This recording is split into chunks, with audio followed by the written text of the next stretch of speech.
Mark Gross here, Baltimore Nostalgicon 2016, with the good-looking, the tall, the famous, the man about town this weekend, Mr. Robert Fuller. It's you, Robert Mark. Fuller. How you doing, brother? You look wonderful. Well, thank you, pal. I'm still fooling them. You're still fooling them. You bet. So you're not really this tall. It's just I'm really this short. Sir, you have got such a great fan club. You've such a great career. You've done so much. Your fans are amazing. I mean, for 3 days here at this Nostalgicon, the line's wrapped around the building. It's wonderful.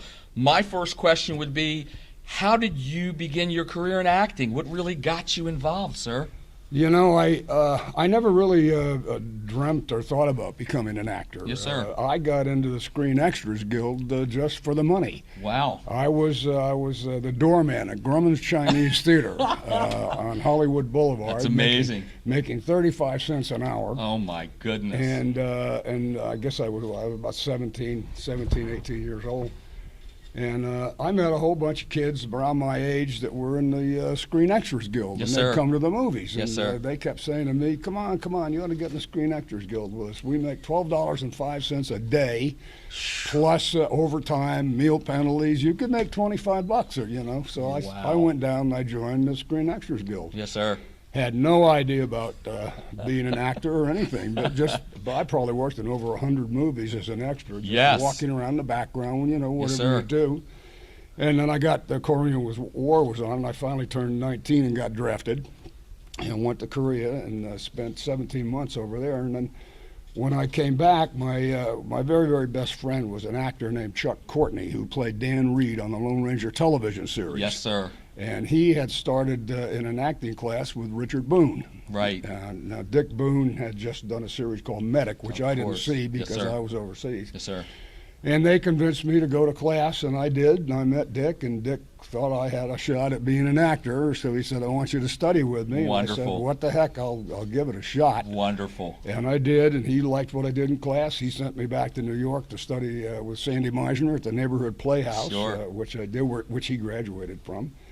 And sooner or later, I started getting some small parts, and they got bigger and bigger. And then by 1959, they offered me Laramie, which was amazing. Fantastic. You know? Yeah. Oh, my God. Now, that ran how long, sir? That was 5 seasons. Yeah, very good. 128 episodes. A lot of episodes, like for sure. Good. Then I went right into Wagon Train after that. Yes, sir.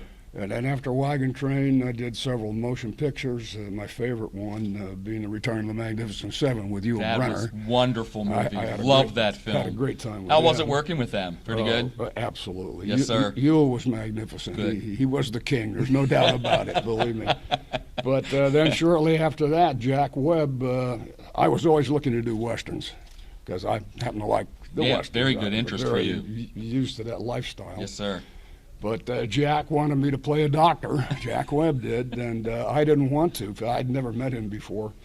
And I told my agent, I don't want to do a medical series. And he said, you don't understand. He says, Jack Webb wants you and nobody else to play Dr. Brackett in this new television series called Emergency. Wow. So I said, well, I don't want to do it, but I owe the man the courtesy to go in and tell him I don't want to do his live and in person, sure. Show. Absolutely. So they said, well, they're expecting you at his office after work, 7 o'clock tonight, to meet everybody. And I said, okay. So I showed up and walked into his office, and the whole Universal brass were there, and he's behind his desk, and everybody's having cocktails. It's way after hours. And like an idiot, I walked up to his desk, and I said, Mr. Webb, I just... thank you for seeing me, but I just want to tell you I'm really not interested in doing a medical series. And he looked up at me and he said, shut up and sit down. I swear. He said that to you. And I took me back for a moment, and he said, do you drink? And I said, yeah. He says, go fix yourself a drink and come back and sit down. Honest to God, true story. That's wonderful. He had a bar there, and everybody was having a cocktail. I went over and made a big drink. And I came back and sat down, and I swear 2 hours later, I walked out of his office, having signed to do an 8-year television series with Wow. a 2-hour world premiere to start with 13 episodes sold. Impressive. We watched it. I'm Loved telling it. you, unbelievable. Loved it. But what an idiot. I don't No, want to yeah. do your series. Right. But it was a choice that you made that it was destined to be you. It sure It was was. destined to be you. And he and I became very, very good friends. And Good. He was a marvelous man. Good. Yeah. Who are some of the people you would say in Hollywood, I don't like to use that term, but classic Hollywood that you've worked with that you've really admired working with? Or Well, they worked with you. They No. admired you. But who have you No, as no, well it's admired? the other way around. Trust me. I was so lucky to work with some fabulous people. Dan Duryea, great, fabulous actor, Yes, did sir. several Laramies. John McIntyre, who I finally wound up doing Wagon Train Right. with after Laramie, did several Laramies, and Yes, sir. he was a very, very good friend. I was Yes, very sir. impressed with him. Good. But again, I have to go back to the King. Right. Brenner Lou was something. Yeah. Yeah. He was great to work Wonderful. with. Yeah. What would you say is one of your favorite roles that you've done yourself personally? What do you think? Well, is- it has to be Laramie. Okay. Part of Jess Harper was. Yes. That's why that line is out there. Yes, indeed. It really is. Yes, indeed. Mostly Laramie and Wagon Train. Fantastic. And some of Emergency. Right on. But If it these didn't are happen- Western fans. Yeah, well, and they know you from that best. I Yeah, mean, that's yeah. what you've molded the Western critique and everything. Well, so. I lived it. And I enjoyed it. Yes, sir. And I was that part was written for me. Good, There's no I doubt think about so. it. you Yes, know? sir. Yeah. Yes, sir. Because of the way things transpired for you at a younger age and getting into the Screen Actors Guild and all that, if there was another career you would have taken without that, what would you have done if you weren't an actor? I would have loved to have been a game warden Wow. because I love animals and.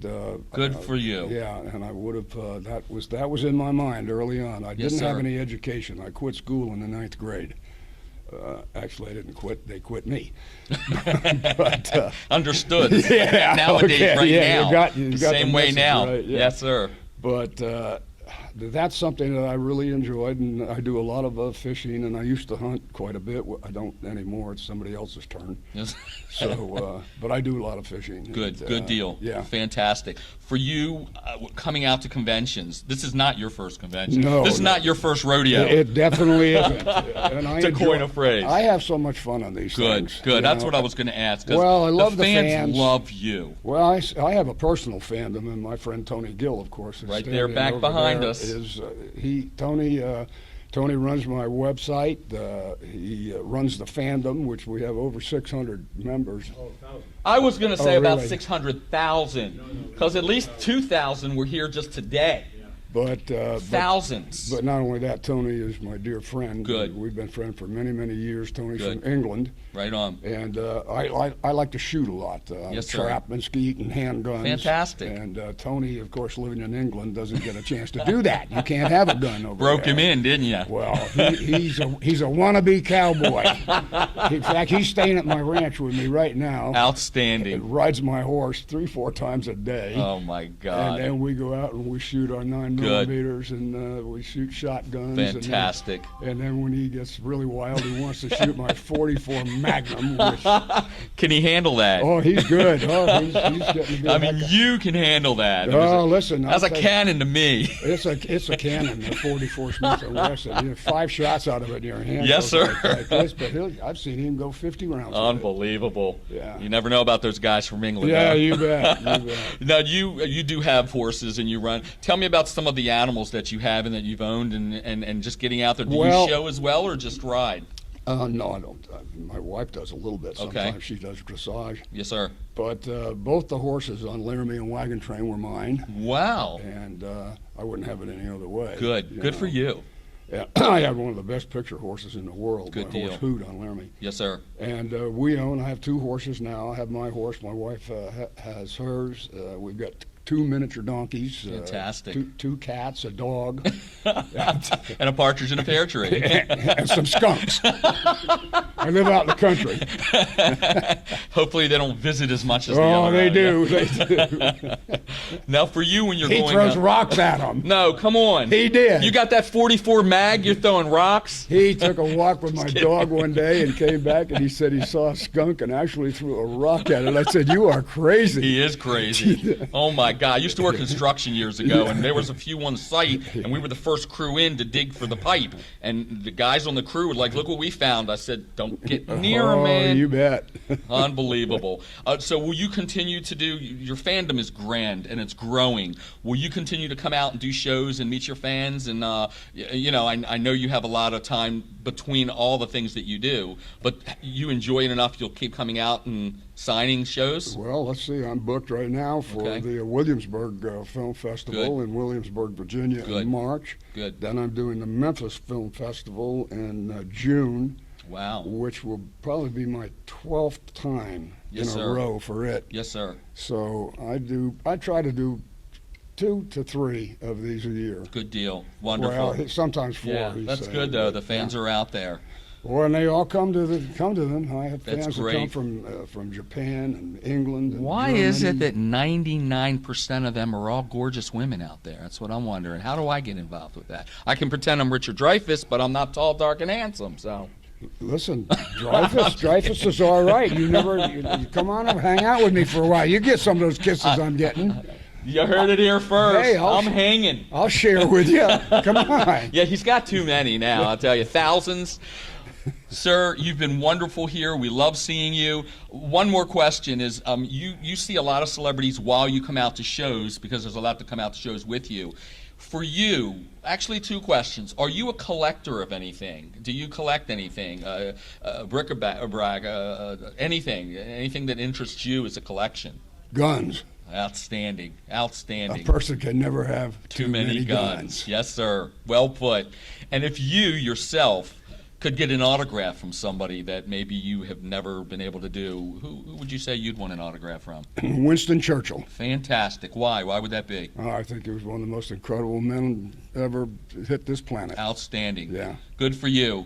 Anything you'd like to tell some of your fans that are watching this right now? Well, just like to say hi to everybody, and if you get a chance, come on out to Williamsburg or come to the Memphis Film Festival sometime. We'll be happy to say hi, take a picture, Fantastic. And shake your hand. Outstanding. Ladies and gentlemen, the tall, the good-looking, the very cool Mr. Robert Fuller. Mark. Thank you, brother. Wonderful interview, that's an sir. awful big build-up there, pal. Thank you. Thank you, sir. I'm going to have you hang around with me a bunch. You're going to keep that dialogue As up. long as I get kissed on the head, I'm okay. NostalgiaCon 2016, Robert Fuller.